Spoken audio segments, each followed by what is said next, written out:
અડાજણ અને ગોરાટ વિસ્તારમાં આવેલી Shri Sai Ashish society, Nisha society, Ishita society જેવી સોસાયટી અને આજુબાજુની અનેક સોસાયટીમાં લાખો રૂપિયાના સ્ટ્રીટ લાઇટના કામ મંજૂર થયા છે. આપણે વાત કરી રહ્યા છીએ કોર્પોરેટર હેમાલીબેન કલ્પેશકુમાર બોધાવાલાની.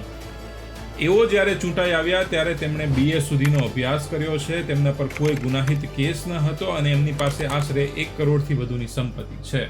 હવે જાન્યુઆરી 2021 થી ડિસેમ્બર 2025 સુધીમાં હેમાલીબેને સુરત મ્યુનિસિપલ કોર્પોરેશનમાંથી ટોટલ 51 કામ મંજૂર કરાવ્યા છે અને જેની રકમ 85 લાખથી વધુની છે.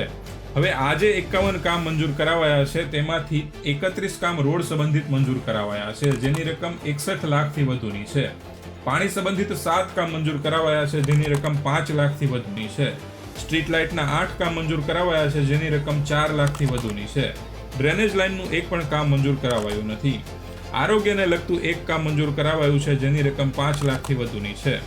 શાળા સંબંધિત 1 કામ મંજૂર કરાવાયું છે જેની રકમ 2 લાખથી વધુની છે અને બાકડા ફાળવવાના 3 કામ મંજૂર કરાવાયા છે જેની રકમ 7 લાખથી વધુની છે. હવે આ વિસ્તારના કોર્પોરેટરોએ પણ ડ્રેનેજ લાઇનને લઈને કોઈ પણ કામ મંજૂર કરાવ્યું નથી, એટલે આપણે એવું સમજી શકીએ કે આ વિસ્તારમાં ડ્રેનેજ લાઇનને લઈને કોઈ પણ અસુવિધાઓ હશે નહીં.